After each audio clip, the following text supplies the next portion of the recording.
এখন থেকে নিয়ম হচ্ছে কাবিন যদি ৫ লক্ষ টাকা হয় আপনাকে দিতে হবে ১০ লক্ষ টাকা। কাবিন যদি ১৫ লক্ষ টাকা হয় আপনাকে দিতে হবে ৩০ লক্ষ টাকা। এটা সকল স্ত্রীর জন্য সুখবর।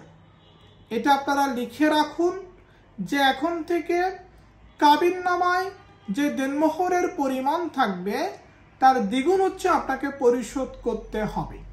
দেখেন, বাসর রাতে বা বিয়ের ১-২ দিনের মাথায় আপনি কি করলেন, আপনার বউকে কাবিনের ১০ লক্ষ টাকা পরিশোধ করে দিলেন। তার মানে আপনার বউ আপনার কাছ থেকে কাবিনের কোনো টাকা পয়সা পায় না। আপনার এই বউ কিছুদিন পরে আপনার সাথে ঝগড়া করে আবার ১০ লক্ষ টাকা কাবিন চেয়ে আদালতে মামলা করে দিল। আপনি তখন মাথায় হাত দিলেন যে আপনি কি করবেন, কারণ আপনি তো কাবিনের টাকা দিয়ে দিচ্ছেন। এটা শুধুমাত্র আপনি জানেন আর আপনার বউ জানে। আর আপনার বউ কি এখন স্বীকার করবে? স্বীকার করবে না। স্বীকার করলে তো সে আপনার নামে মামলা করতো না। আপনি যখন কাবিনের টাকা দিয়েছেন তখন কি কোনো প্রমাণপত্র রেখেছেন? রাখেন নাই।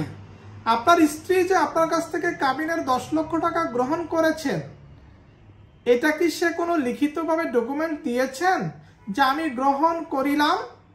এরকম কোনো লিখিত প্রমাণ নাই। এই কারণে ওই ভদ্রলোক আগে ১০ লাখ টাকা দিয়েছে, পরবর্তীতে মামলায় গিয়ে ১০ লাখ টাকা দিল, মোট ২০ লক্ষ টাকা। এই কারণে বললাম যে এখন থেকে কাবিনের দ্বিগুণ টাকা আপনাকে দিতে হবে যদি আপনি যখন কাবিনের টাকা পরিশোধ করবেন তখন লিখিতভাবে ডকুমেন্ট তৈরি না করেন।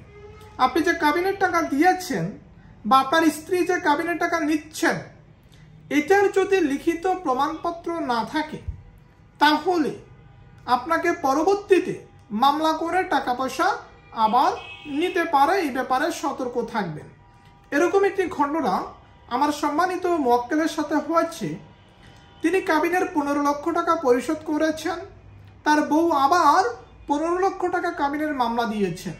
তার কিন্তু এখন ৩০ লক্ষ টাকা চলে গেল, কারণ সে যে আগে কাবিনের টাকা দিয়েছে তার কোনো প্রমাণ তার কাছে নাই, সে লিখিত কোনো কিছু রাখে নাই।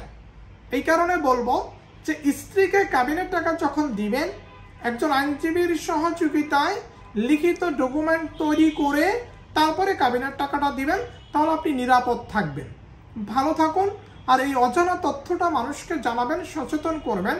আপনাদের সচেতনতায় আপনাদের প্রয়োজনে আমি advocate Mithun Saha, Bangladesh supreme court.